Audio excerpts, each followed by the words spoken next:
नमस्कार दोस्तों, आज हमारे साथ एक ऐसे शख्स हैं जिनके सामने छोटी सी उम्र में बहुत बड़ी चुनौतियां थी। मजबूरियों ने उनके मासूम स्कूल बैग लादने वाले कंधों पर घर की जिम्मेदारियां और परिवार का बोझ लाद दिया था। मुश्किलें जितना उनको नीचे झुकाती, वो उतने ही मजबूती से बाहर निकल के आते और उन समस्याओं का सामना करते। और जो उनकी एक जिद थी इन मुश्किलों से बाहर निकल की, उसने उनको इस लायक बनाया कि आज वो जिस मुकाम पर हैं उनकी चारों ओर प्रशंसा हो रही है। जी, हम बात कर रहे हैं इंडियन आर्मी के आयरन मैन कहे जाने वाले मेजर नितिन जोशी जी की। इनको गुजराती का मिल्खा सिंह भी कहा जाता है। आपको मैं इनके बारे में कुछ बताना चाहूँगा। मेजर नितिन जोशी जी के नाम इस वक्त 5 वर्ल्ड रिकॉर्ड्स हैं और एक गिनीज बुक ऑफ रिकॉर्ड भी है, और इसी के साथ तमाम और भी उपलब्धियां हैं जो उन्होंने अभी तक हासिल की हैं। आइए, हमारे साथ आज खुद नितिन जोशी जी मौजूद हैं। हम आज उनसे बात करेंगे, उनके संघर्षों को जानेंगे। सर, आपका बहुत बहुत स्वागत है हमारे इस खास एपिसोड में। सर, बचपन बहुत ही गरीबी में आपका बीता। कैसे हालात थे, किन मजबूरियों का आपको सामना करना पड़ा? देखिए, मेरे पिताजी जो हैं पहले किसान थे और गुजरात में ड्रॉट स्ट्राइकन मतलब कि दुष्काल जो होता है, पानी और बारिश ना होने की वजह से उनको सिटी में स्थानांतर करना पड़ा कि बच्चे पढ़ेंगे मेरे। तो वो एक डॉक्टर के घर में कुक थे, डॉक्टर जैन शाह करके, और मेरी मदर मेरी माता जी हैं उसी घर में आया थी। वो उसी घर में डॉक्टर के घर में काम करती थी। मैंने देखा हुआ है कि शाम का जो उनके घर में खाने का बचा कुचा खाना वो हमारे घर में आता था। और एक दिन मैंने यूं ही सोचा कि वो काली चाय पी रहे थे, तो मैंने अनायास ही पूछा कि आप चाय काली क्यों पीती हैं? तो बोले कि तुम लोग सबको दूध पहुंचना चाहिए। तो मैंने उस दिन से दूध का एक बूंद भी आज दिन तक भी नहीं लिया है। हर इंसान को अपने जो भूतकाल है उससे हमेशा जुड़े रहना चाहिए।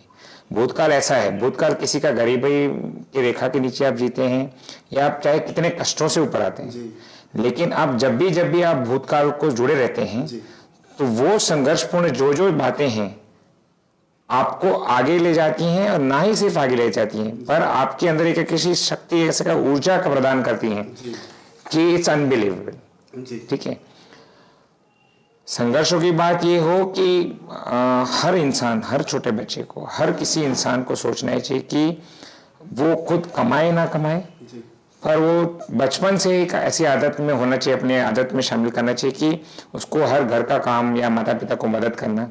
ठीक है, हर इंसान को कम से कम एक दूसरे के लिए बोझ नहीं बनना चाहिए। स्वावलंबी, जो स्वामी विवेकानंद ने हमेशा एक अच्छा मैसेज दिया है कि हर इंसान स्वावलंबी बने। परावलंबी बनते हैं हम, किसी और के ऊपर निर्भर हो जाते हैं। ठीक है, वो सबसे बड़ा विषय। ठीक है, आप एक ऐसे परिवार से आते हैं जिसमें शायद ही कोई आर्मी में हो, जिसका दूर दूर तक आर्मी से कोई लेना देना नहीं था, तो कैसे मतलब आपका रुझान हुआ कि आर्मी ज्वाइन करना है? कैसे इस तरफ आना हुआ आपका?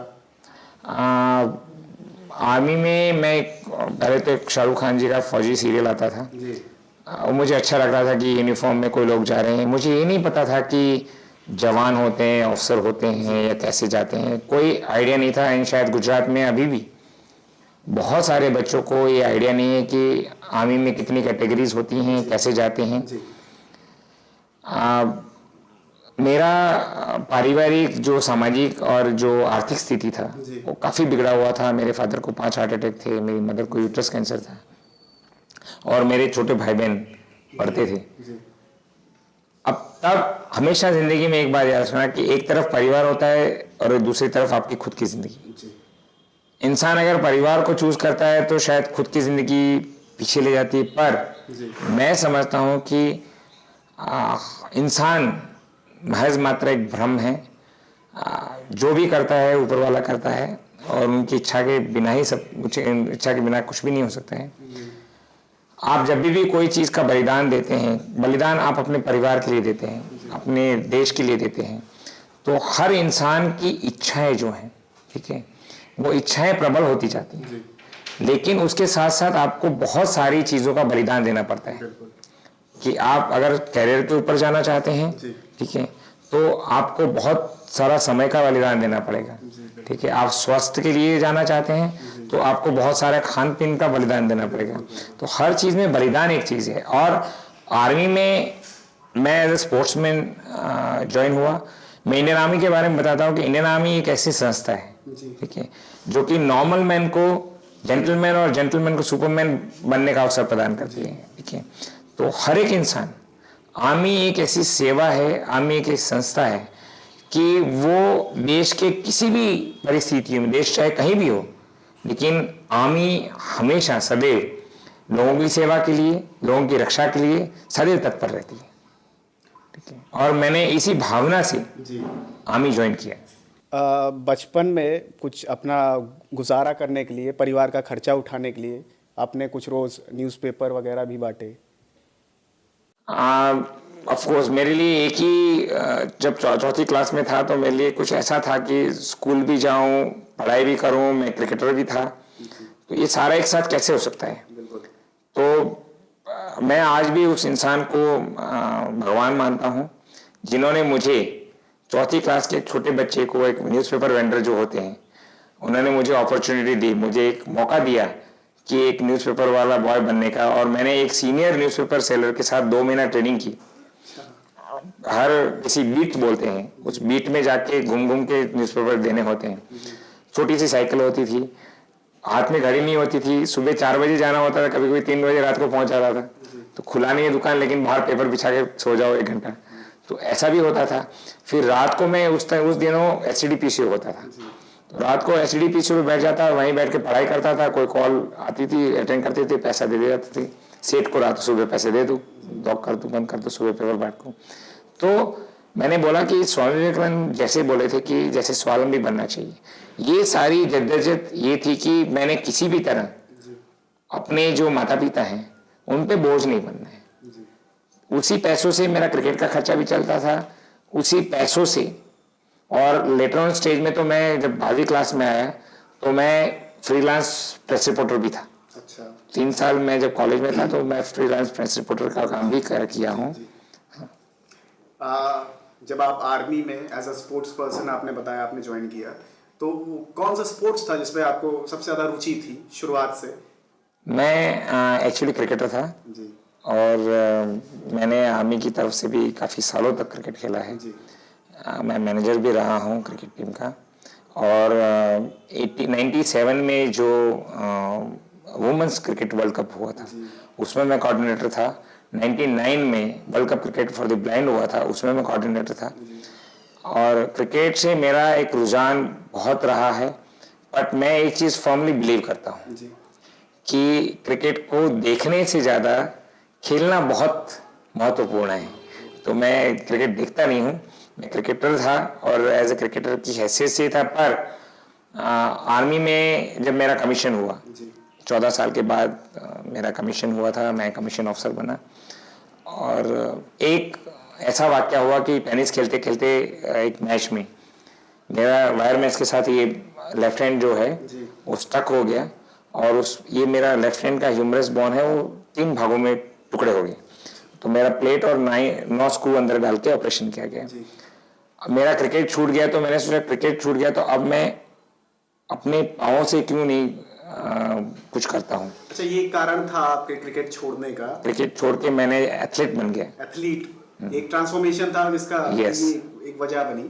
क्रिकेट के दिनों की हम बात करते हैं कि एक आपका वाकया हुआ, आपको इंग्लैंड जाना था किसी टूर्नामेंट के सिलसिले में, और फिर वहाँ पे एक सुपरमार्केट में आपने कुछ काम किया और वहाँ पे एक आपने एक एडॉप्टेड मदर वाला जो एक पूरा किस्सा है, क्या था सर वो किस्सा? मैं 89 में गुजरात जूनियर क्रिकेट टीम की तरफ से इंग्लैंड में जूनियर काउंटी खेलने गया था। ये पूरा स्पॉन्सर्ड टूर था। अब मैं वहाँ पे कोई काम की तलाश में था कि मुझे सैटरडे संडे क्रिकेट खेलना था, तो बाकी दिन मैं दिन रात काम करूँ, थोड़े बहुत पैसे गुजार करूँ। मेरी उम्र छोटी थी, तो एक सुपरमार्केट में एक गुजराती आंटी मिली और थोड़ा बहुत गुजरात में परिचय हुआ। फिर मैंने उनसे गुजारिश की, कभी भी देखिए इंसान जिसको मेहनत करनी है, ठीक है, वो शिद्दत से अगर काम चाहता है तो उसको काम मिलता है, ठीक है, उसमें कोई दो राय नहीं। तो मुझे वो काम मिला, मैंने वहाँ 1.5 महीना उनके वहाँ सुपरमार्केट में काम किया। उन्होंने मेरी परिस्थितियों को जाना और उनका कोई बच्चा नहीं। अच्छा। फिर धीरे धीरे वो जब मैं इंडिया वापस आया तो उन्होंने मुझे धीरे धीरे मेरी पढ़ाई के लिए पैसे स्पॉन्सर करने शुरू किए। और आज ये 29 सालों का सफ़र ऐसा है कि वो मेरी माँ है, मैं उनका बेटा हूँ। वो पटेल हैं जी। और मैं ब्राह्मण हूँ। गुजरात में तो कास्ट सिस्टम बहुत बड़ा इशू होता है, बट जहाँ इंसान आत्मा का रिश्ता होता है, ठीक है, वहाँ कोई कास्ट नहीं होती, कोई जाति नहीं होती, कोई धर्म नहीं होता है। और मैं आपके माध्यम से ज़रूर कहना चाहता हूँ लोगों को कि हर इंसान के पास अगर कुछ भी है, अगर आपके पास थोड़ी ताकत है, दूसरे को मदद कीजिए। थोड़ा धन है, किसी और को सहारा कीजिए। थोड़ा अन्न है, थोड़ा बांट के किसी की पेट की भूख को शांत कीजिए। तो मिल बांट के प्यार जितना भी बरसाएंगे, किसी की ज़िंदगी संवर सकती है। ठीक है, ऐसे ही मेरी माँ की वजह से मेरी ज़िंदगी संवरी है। और आज मेरे लिए वो नेक्स्ट टू गॉड है। जो मेरी जनेता है वो तो इस दुनिया में नहीं है, बट जो मेरी माँ अभी यूके में है, ठीक है, वो शायद उतना ही आशीर्वाद और प्यार जैसे जितनी मेरी माँ ऊपर से बरसा रही है, वो इस दुनिया में बरसा रही है। उनसे मिलना होता है आपका? हाँ, वो एवरी ईयर आती हैं, गुजराती हैं, मेरे घर में रहती हैं। वो उनका घर है, अच्छा। मेरा नहीं है। कुछ भी हम जो लेके आते हैं वो हमारा थोड़ी ना होता है। सर, ये जो एक ट्रांसफॉर्मेशन पीरियड था एक क्रिकेटर से फिर एक एथलीट में, तो एक वो समय बीच में रहा होगा जब आपको लगा होगा कि मतलब अब शायद आगे स्पोर्ट्स नहीं हो पाएगा, इतनी बड़ी चोट हो चुकी है। तो कैसे वो, क्या वो पीरियड रहा, कैसे उस समय से उभरे आप? मैं जिस दिन मेरा ऑपरेशन हुआ था उस दिन चोट आने से लेके ऑपरेशन तक मुझे बार बार होता था कि अब मैं अपाहिज हो गया हूँ, अब शायद नहीं खेल पाऊँगा। पर दूसरा मोटिवेशन ये था, इंसान देखो किसी को देख के, किसी को सुन के मोटिवेट हो ना हो, पर आपकी अंतरात्मा हमेशा 2 आवाज़ देती है। ठीक है, एक कर लो, दूसरा ना करो और मर जाओ। ठीक है, इंसान को हमेशा कर लो। मैं हमेशा एक बिलीव करता हूँ कि जो मन का हारता है, ठीक है, वो तन हार जाता है, और तन का हारा जीवन हार जाता है। ठीक है, तो मन से नहीं हारना चाहिए। मैं 37 इयर्स की एज में मैं ऑफ स्पिनर था, हार्डली 400 मीटर दौड़ता था। फिर मैंने अपने कदमों से, मैंने सोचा कि कदमों से दुनिया को क्यों ऐसा ना आयाम दिया जाए। और शायद मैं बिलीव करता हूँ कि बोलते हैं ना, दिन रात चौगनी कर देनी। ठीक है, और साधना से ही सिद्धि हासिल हो सकती है किसी भी चीज़ में। अर्लियर इट वाज सेइंग, लोग बोलते हैं ना कि अभ्यास आदमी को बहुत परफेक्ट बना देता है, पर मैं बोलता हूँ कि नहीं, परफेक्ट प्रैक्टिस जो है वही इंसान को निपुण बनाती है। इंसान को अगर किसी भी चीज़ में अगर अभ्यास करना है, रियाज करना है, तो उस एक्सट्रीम जोन में शरीर से आप अभ्यास नहीं कर सकते। आपको मन को उस मजबूती पे ले जाना है, और मन को इतनी मजबूती में ले जाओ कि अगर एक समय आए कि जिंदगी बोले सामने मौत है, ठीक है, और दूसरी तरफ हमने कदम ले जाना है, अगर आप उस मौत के डर से कदम नहीं ले जाते हो, इसलिए किसी ने बहुत बखूबी दर्शाया है कि डर के आगे जीत है। ठीक है, जो 5 वर्ल्ड रिकॉर्ड्स रहे हैं आपके नाम, 124 किलोमीटर 24 घंटे के अंदर, 134 किलोमीटर 24 घंटे के अंदर, वो भी हाथ में तिरंगा लेकर, side way running, jumping. Sir, ये एथलीट, मतलब ये स्पोर्ट्स तो कोई सोच भी नहीं सकता, आपने उनको कर दिखाया, आपने रिकॉर्ड बनाया। कहाँ से प्रेरणा मिली? मैं जब भी मैराथन दौड़ना शुरू किया या थोड़ा लंबा दौड़ना शुरू किया, मैंने एक चीज़ हमेशा याद रखी है कि दुनिया उनको याद करती है या उनका नाम लेती है जिन्होंने बहुत सारी डिफ़िकल्टी के बीच कुछ बनाया हो, कुछ आयाम बनाया हो। तो मैंने सबसे पहले सोचा कि ऐसा क्यों लोग सीधा दौड़ते हैं। मैंने इंडिया में फर्स्ट रिकॉर्ड बनाया कि मैं पीछे रिवर्स दौड़ा इंडियन फ्लैग लेके। दूसरा, मैंने 1 घंटे 22 मिनट में 30,000 साइडवेज लेके इंडिया का फर्स्ट साइडवेज रनर बना। तीसरा, मैंने इंडिया का first unstoppable ultra marathon runner बना जिसमें 24 घंटे सतत इंडियन फ्लैग लेके 134 किलोमीटर दौड़ा। चौथा है कि मैंने गिर आरोहण जो है वो 5550 स्टेप इंडियन फ्लैग लेके 54 मिनट में पार करके Guinness book of world record बनाया। और एक है मैं इंडियन फ्लैग लेके 200 किलोमीटर साइकिल जो है 9 घंटे में करके मैं भारत का प्रथम रेंडोलर साइकिलिस्ट इंडियन फ्लैग लेके बना। इसके अलावा आइस में रहने का एक और आयाम है कि 2500 किलो बर्फ के बीच में 29 मिनट रुक के मुझे आइसमैन का खिताब मिला है 2013 में। श्री स्वामी विवेकानंद संस्थान ने अभी मुझे रियल लाइफ हीरो करके एक पुरस्कार प्रदान किया है। मैं ये जो भी कीर्तिमान है, जैसे इंडियन आर्मी का आयरन मैन कहा जाता है, मैं इस सब कीर्तिमान का श्रेय जो है वो इस देश की एक ऐसी संस्था इंडियन आर्मी, भारतीय थल सेना को देना चाहता हूँ। क्योंकि अगर मुझ जैसे कोई गरीब बच्चे को पनाह और अवसर प्रदान करती है तो ये संस्था सबसे बड़ी महान संस्था है। ऐसा नहीं है, बाकी फोर्सेस भी जो देश की रक्षा के लिए काम करते हैं वो भी महान हैं, उन लोगों का भी कार्य बहुत उम्दा है। पर आर्मी जो है, आर्मी की जो रिचुअल्स बने हैं, जो ट्रेडिशंस हैं, इतने ज़्यादा रिच ट्रेडिशन है कि एक ऐसी संस्था है कि इसमें आप हर चीज़ से आपको एक निखार अलग से आता है।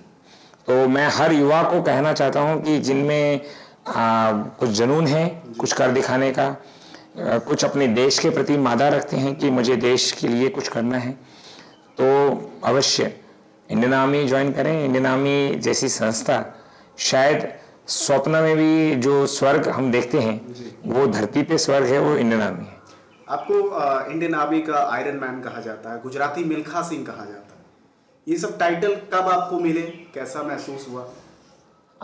2013 में एक डुएथलन करके एक कंपटीशन हुआ था हैदराबाद में, और उसमें ये था कि आपको 40 किलोमीटर साइकिल चलाना है, 10 किलोमीटर दौड़ना है, 40 किलोमीटर साइकिलिंग और फिर 5 किलोमीटर दौड़ना है। 19 अक्टूबर को ये कंपटीशन था। 600 देश में से लगभग 600 लोग एथलीट भाग ले रहे थे। महज 2 दिन पहले मेरा एक मोटरसाइकिल के साथ मेरी साइकिल में एक्सीडेंट हुआ और मुझे यहाँ पे 2 फ्रैक्चर हो गए। मेरे हाथ में एक कास्ट था, वो कास्ट के साथ मैं दौड़ के तो आ गया, लेकिन जब मैं साइकिलिंग कर रहा था फिर मेरा दोबारा एक्सीडेंट हुआ और मेरा ये अंगूठा और हाथ और पूरा ब्लड से छिल गया था। एक हाथ में कास्ट, फिर 4 फिंगर मेरे साथ थे। 40 किलोमीटर साइकिल मुझे करनी है, 5 किलोमीटर फिर दौड़ना है। वो सब करते हुए लहू से मैं लथपथ हो गया था। एम्बुलेंस और ऑर्गेनाइज बोल रहे थे कि चलो आप बंद कर दो, लेकिन मैंने पहले ही बोला कि जहाँ एक तरफ मौत होती है, हर इंसान के जीवन में किस्मत और कुदरत और भगवान हमेशा आशीर्वाद बरसाने को तैयार होते हैं, पर तब आप सोते रह गए या डर गए तो वो सब चला जाएगा। ठीक है। गुजराती मिल्खा सिंह का किताब आपको खुद मिल्खा सिंह ने दिया? एक वाक्य हुआ, 10 किलोमीटर हैदराबाद में एक मैराथन हुआ था, मैं इंडियन फ्लैग लेके भाग रहा था, तो उन्होंने बोला कि मैं बहुत खुश हूँ एक दूसरे मिल्खा सिंह को देख के, और उन्होंने मुझे बोला कि तुम गुजराती मिल्खा सिंह हो सकते हो। वो खुद भी एक आर्मी में थे और उनको आर्मी के प्रति जो प्यार है, और वो किसी भी अधिकारी को या किसी भी स्पोर्ट्समैन को देखते हैं तो उनका सबसे बड़ा एक जमा पासा ये है कि वो बहुत अच्छी तरह इंस्पायर करते हैं। ठीक है। और वो टैलेंट को पहचानते हैं। मेरी कोशिश ये रहेगी, चाहे कितनी भी उम्र हो जाए, ठीक है, पर अगर मुझे किसी भी कीर्तिमान हासिल करना सबसे बड़ी बात नहीं होती, इस कीर्तिमान को कायम रखना और उस कीर्तिमान को यथावत सदैव ठहराना कि हाँ आप उसके लायक थे, इसके लिए जितनी भी मेहनत करनी पड़े, ठीक है, वो करके मैं इस कायम मतलब इस जो भी आयाम है, ठीक है, हाँ उसको कोशिश करूँगा। आपने जितना भी स्पोर्ट्स जो किया, आपने जितने भी आपने रिकॉर्ड बनाए, वो कहीं ना कहीं वहाँ पे आपने तिरंगे को साथ में रखा। क्या वजह थी उसकी? कैसे आया दिमाग में तिरंगे के साथ दौड़ने का? मैंने पहले ही बोला कि मैं चाहे किसी भी रन में हूँ या कोई कंपटीशन में हूँ, मुझे अच्छा लगता है कि उसमें कुछ और ज़्यादा डिफ़िकल्टी वो कर दूँ। मैं भारतीय थल सेना का एक सेवारत अधिकारी हूँ और मेरे लिए सबसे बड़ा चैलेंज होता है कि जब भी मैं इंडियन आर्मी का मतलब इंडिया का फ्लैग बेयर करता हूँ, भारतीय राष्ट्रध्वज का, तो मुझे एक उसका पूरा सम्मान कि उसको स्ट्रेट रखना है, थोड़ा बहुत भी टेढ़ा मेढ़ा नहीं होना चाहिए, सीधे रख के चलना है, उसको आप बार बार अदले बदली नहीं कर सकते हैं। तो एक हाथ में एकदम स्ट्रेट लेके आप सोचिए कि एक आध घंटे का मामला नहीं होता है, 24-24 घंटे कंटिन्यूसली और इतनी फास्ट स्पीड में लेके जाना होता है। तो मुझे जो सर्वोपरि शक्ति जो है, ठीक है, इंडियन फ्लैग जो है, मेरा राष्ट्र के ध्वज के प्रति प्यार और राष्ट्र का ध्वज जो है, हम तो सेना में हैं, जब हम प्राण त्याग के बलिदान करके या कैसे भी चले जाते हैं तो ये हमारे पार्थिव शरीर पे रहता है। तो शायद सबसे बड़ा ईश्वर का आशीर्वाद जो है वो राष्ट्र का सम्मान है और उस सम्मान का जो ध्वज है उसको आप कैरी करके ले जाते हो तो वो जो शक्ति प्रदान करता है वो कुछ अनोखी होती है। चाहे कितनी भी डिफिकल्टी हो, मेरे मन में ये सारे रिकॉर्ड बनाते समय बहुत बार आया कि रुक जाऊं, नहीं होगा, और दूसरे पल में ये होगा कि क्यों नहीं होगा, ठीक है, और ये सब कुछ हो जाता है। आगे भी आप कुछ गिनीज बुक ऑफ रिकॉर्ड के बारे में हमको बता रहे थे, क्या अब आगे की क्या आपकी तैयारी है, किन अवार्ड्स पे आपकी और मैं अभी एक प्रैक्टिस कर रहा हूँ पेट के ऊपर। मुझे 400 किलो वेट जो है वो रखना है और हाईएस्ट पूरे वर्ल्ड में 275 किलो ही किसी ने रखा है। मैं 400 इसलिए करना चाहता हूँ कि कोई तोड़ ना पाए। और ये एक दूसरा एक रिकॉर्ड है कि पानी में हैंडस्टैंड करके हाथों के बल खड़े रह के मैं पानी को, स्विमिंग पूल को ऊपर पाँव रख के क्रॉस कर रहा हूँ। 35 मीटर कर गया हूँ 50 में, फिर वो भी गिनीज को किसी ने नहीं किया है। बहुत लंबी देर तक सांसें रोकनी पड़ती है। मैंने पहले ही बोला कि ये सारी एक साधना है, ठीक है, कोई रिकॉर्ड करना या कोई कीर्तिमान कमाना नहीं है, पर इंसान, हर इंसान को अपनी जो स्व है, स्व से लड़ना है, स्व को तैयार करना है और स्व के लिए जीना है। स्व में जब हम जीते हैं तो स्व को हमेशा, स्व मतलब ये नहीं कि आप सेल्फिश पना लेके जीते हैं, पर स्व का मतलब ये होता है कि अगर मैं स्वस्थ हूं तो सब खुश है, मेरी वजह से दूसरे दुखी नहीं होने चाहिए, मेरा जीवन ऐसा होना चाहिए कि दूसरे मुझे देखें, मेरा जीवन प्रेरणात्मक होना चाहिए। युवा जितने प्रेरणात्मक होने चाहिए। अगर मैं स्वस्थ हूँ इतनी एज में भी, 47 की एज में भी, अगर मैं आज 20 या 22 साल के बच्चों को कम्पीट करता हूँ, ठीक है, तो 20 या 22 साल के बच्चों को पिछाड़ना मेरा एम नहीं है, बट 20 या 22 साल को साथ लेके दौड़ना मेरा एम है। आपने अभी बताया आप 47 साल आपकी उम्र कंप्लीट हो चुकी है, आज भी आप उतने ही फिट हैं। क्या राज है उस फिटनेस का, कैसे इसको बरकरार रखते हैं? मैंने पहले ही बोला है कि साधना जो है, ठीक है, उसके बिना सिद्धि नहीं हो सकती है। तो अगर इंसान ये सोचे कि मैंने पहले बोला कि बलिदान एक चीज़ ऐसी है, जैसे आपको कुछ पाना है तो आपको अपनी नींद को बलिदान करना पड़ेगा, आपके भोजन को बलिदान करना पड़ेगा, आपके जो भौतिक सुख हैं उसको बलिदान करना पड़ेगा। क्योंकि अगर आप चाहते हैं कि आपका शरीर बिल्कुल लोहे की तरह रहे, चाहे आपको कोई तापमान, चाहे कोई आबोहवा आपको छू ना सके, ठीक है, आपकी इम्यून सिस्टम इतनी स्ट्रांग रहे कि कोई रोग जो है आपके अंदर एंटर ना कर सके, तो ये सारों के लिए हर चीज जो है, लोग बोलते हैं कि पानी जो है अमृत है, मैं बोलता हूँ पानी सबसे बड़ा विष है।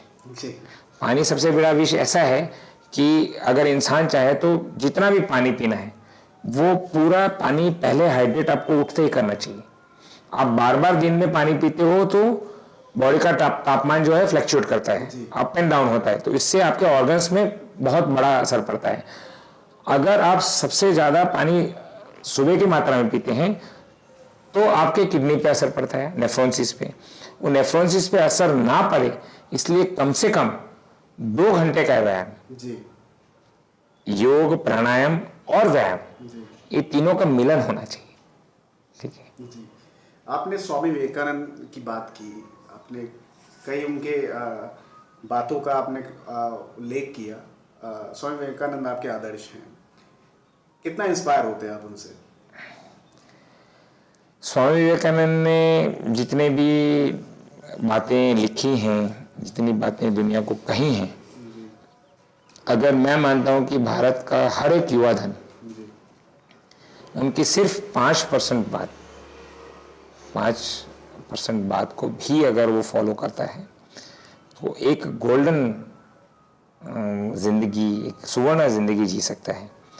और उन्होंने जो भारत, स्वर्णिम भारत का जो स्वप्न देखा था, मैं सबसे गुजारिश करता हूँ, हर एक युवा धन को गुजारिश करता हूँ कि उनके लिटरेट को, उनके जो बुक्स हैं उनको पढ़ें, उनके विचारों को फॉलो करें, और जो युवा शक्ति है वो कुछ भी कर सकती है जी। ऐसा नहीं, युवा शक्ति सिर्फ उम्र से नहीं होती है। युवा दिल, युवा सोच, ठीक है, युवा विचार, युवा मनोमंथन, ये हर किसी उम्र में हर कोई इंसान कर सकता है, ठीक है। युवा का शब्द का मतलब ये नहीं कि आप खाली 25 साल के हो आप युवा हो, नहीं।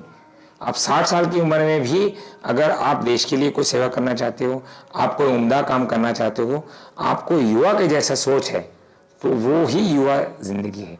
और स्वामी विवेकानंद ने जो ये युवा सोच दी है भारत को, इसको सबको इस पथ पे चलना चाहिए। तो अगला सवाल आपसे यही कि मतलब आपने बताया कि आपका जो सेहत है उसके पीछे का जो राज और साधना है आपकी, कि यही एक वजह है कि इतनी ठंड में भी अब हम लोग इस अवस्था में आपको देख रहे हैं, तो आपको ठंड नहीं लगती बिल्कुल? कोई भी ऋतु हो, कोई भी आबोहवा हो, मैंने पहले बोला कि इंसान को मन से नहीं हारना चाहिए। हमारे देश में बहुत सारे ऐसे गरीब लोग हैं जिनको सिर पे छत नहीं है, ओढ़ने को चादर नहीं है, खाने को अन्न नहीं है, वो भी जी रहे हैं। तो जब भी अगर भगवान ने हमें किसी भी तरह, अगर आज आपको हर चीज से मतलब आशीर्वाद हो रहा है आप पे, आपकी हर चीज की खुशियों की बारिश हो रही है, तब इंसान को सोचना चाहिए कि अपने आप को, मैंने पहले बोला कि अगर मैं चाहता हूँ कि मेरा शरीर एकदम लोहे की तरह चले, तो मुझे शरीर से ज़्यादा मेरे मन को जो है उसको टफ बनाना है, उसको दुरुस्त बनाना है। तो अगर मैं मन से हार जाऊंगा कि ठंड लग रही है, तो मुझे अवश्य अपने जीवन को हारने की तैयारी करनी चाहिए। तो शरीर, स्वस्थ शरीर का एक ही डेफिनेशन मैं मानता हूँ कि वो हर माहौल में, चाहे भूखा रहना पड़े, चाहे प्यासा रहना पड़े, चाहे बारिश आ रही हो, चाहे तूफान आ रहा हो, पर आपका शरीर जो है वो ना डगमगाए, आपका मन ना डगमगाए। और जब मन से अड़िखम रहते हैं तो स्वस्थ जीवन जीते हैं। और स्वस्थ जीवन का मैंने पहले ही बोला कि स्वस्थ जीवन जीने का एक ही मात्र उद्देश्य होना चाहिए कि मैं किसी के लिए बोझ ना बनूं, मेरा जीवन किसी के लिए प्रेरणात्मक हो, और मेरे से जितनी हो सकती है वो दुनिया को मदद करूं। किसी को सहारा बनोगे जीवन में, किसी की जिंदगी संवर जाएगी। शायद तभी आज उस गांव से जिसके शायद आप पहले एक आर्मी पर्सन थे, उसके बाद का एक ऐसा दौर आपको देख क्या लोग इतना इंस्पायर हो रहे हैं आज का यूथ की आपके गांव में कई लोगों ने इंडियन आर्मी ज्वाइन कर ली है? मेरे गांव और मेरे आसपास के गांव और मेरा जो डिस्ट्रिक्ट है जी, पाटन करके डिस्ट्रिक्ट है, उसमें मैं पहला एक सेवारत अधिकारी हूँ।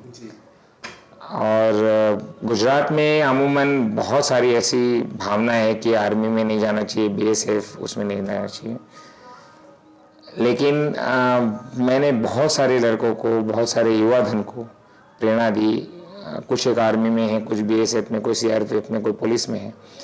वो कैप्टन बेल्ट की नौकरी में है, मतलब एक शिस्तबद्ध जीवन जीने की संस्थाओं में वो सेवारत है, नौकरी नहीं कर रहे हैं।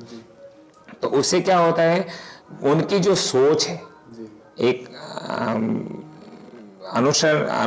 मतलब डिसिप्लिन लाइफ की जो सोच है, वो डिसिप्लिन सोच से ही जो हमारा जो समाज है, ठीक है, उसमें बदलाव आ सकता है।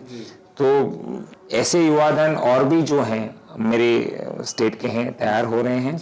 और मैं तो चाहता हूं कि गुजरात की एक अलग से बटालियन तैयार हो।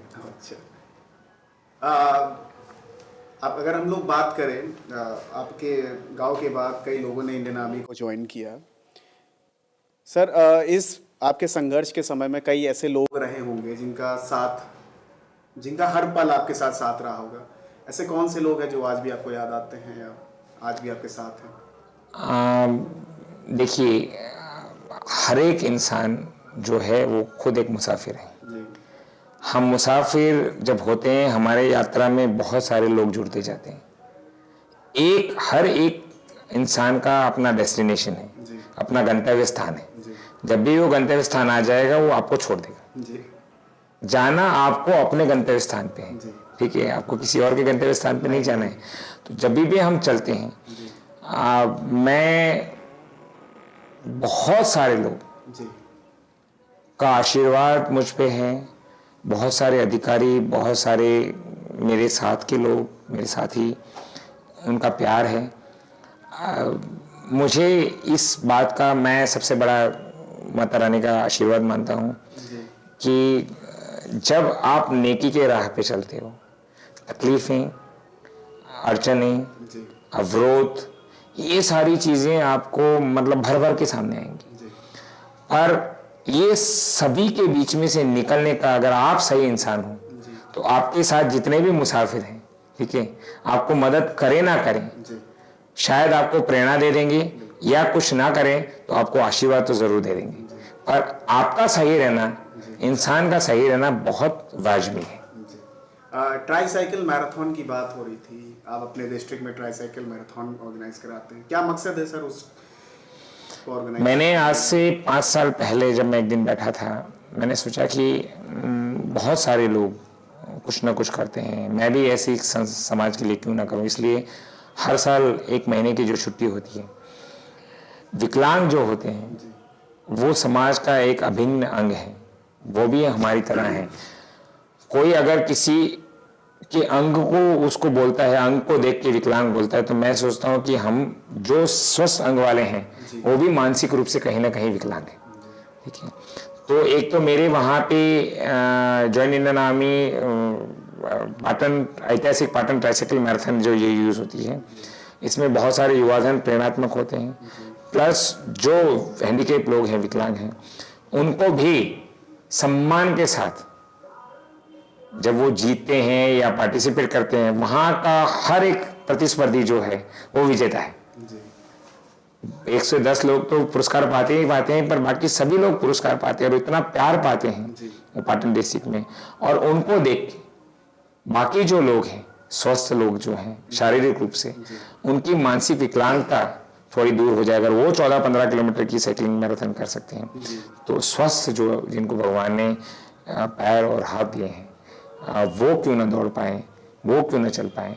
और मैंने अभी योग प्राणायाम क्षेत्र में भी काफ़ी कुछ नए आविष्कार किए कि कपाल भारती एक ही तरह से हम करते रहते हैं, उसको हम उल्टा देख के क्यों नहीं कर सकते, एक नाक बंद करके क्यों नहीं कर सकते, पेट पकड़ के क्यों नहीं कर सकते, शीर्षासन में कपाल भारती क्यों नहीं कर सकते।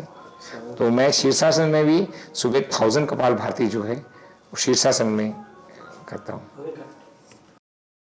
सर हमारे माध्यम से जो हम युवा आज आपको देख रहे हैं, जो दर्शक आपको देख रहे हैं, आप क्या संदेश उन्हें देना चाहेंगे, चाहे स्वास्थ्य को लेकर हो, करियर को लेकर हो? देखिए, भारतवर्ष जो है वो ऐसा एक देश है जी कि इसकी जैसा देश की कल्पना भी दुनिया के किसी कोने में नहीं हो सकती। सबसे बड़ा गर्व हमें ये होना चाहिए कि हम एक भारतीय हैं। और जहाँ देश की बात आती है, जहाँ इंसानियत की बात आती है, हर एक इंसान को सबसे पहले सोचना चाहिए कि स्वस्थ क्यों रहना चाहिए। स्वस्थ इसलिए रहना चाहिए कि मैं दूसरे पे बोझ ना बनूं, मेरी वजह से दूसरों की ज़िंदगी तबाह ना हो। पहला उद्देश्य होना चाहिए। दूसरा उद्देश्य ज़िंदगी का क्या है कि हम भौतिक सुख संपत्ति के पीछे भागते हैं, ठीक है। उसके लिए हम कोई भी कार्य करने को, कोई भी रास्ता इख्तियार करने को तैयार हो जाते हैं। इंसान को हमेशा सोचना चाहिए कि जब तक पसीने की कमाई, मेहनत की कमाई, ये नहीं, कोई किसी भी कार्य में लुप्त हो, कोई भी कार्य छोटा नहीं है, ठीक है।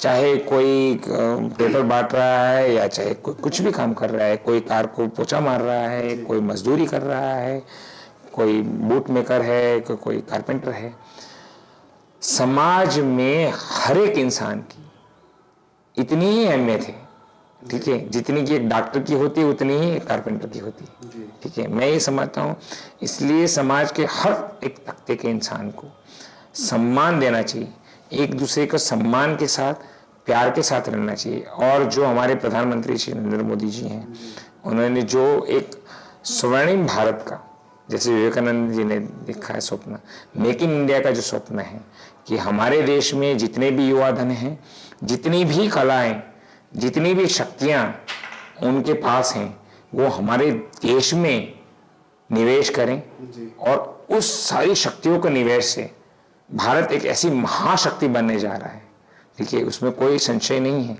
कि भारत का युवा धन, मैं तो इतना ही इस आपके माध्यम से संदेश देना चाहता हूँ कि स्वस्थ रहें, कुशल रहें, ठीक है, और मन को इतना अडिखम रखें, ठीक है, कि चाहे आंधी आए या तूफान आए, ठीक है, आपका मन न डगमगाए, और जीना है तो सिर्फ अपनी कंट्री के लिए जीना है। मेरा एक और संदेश पूरे भारत देशवासियों के लिए है कि भारतीय थल सेना जो है आपकी सेवा के लिए सदैव तत्पर है। विश्वास रखिएगा कि आपके उज्जवल भविष्य के लिए हम जितने भी आर्मी संस्था के लोग हैं वो अपना आज नशावर करने को, बलिदान करने को भी तैयार हैं।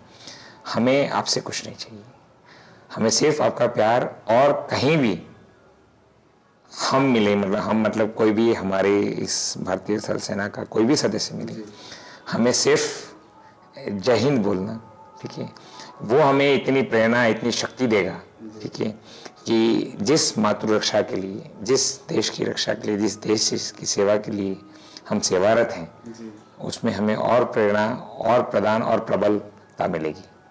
जय हिंद, जय भारत।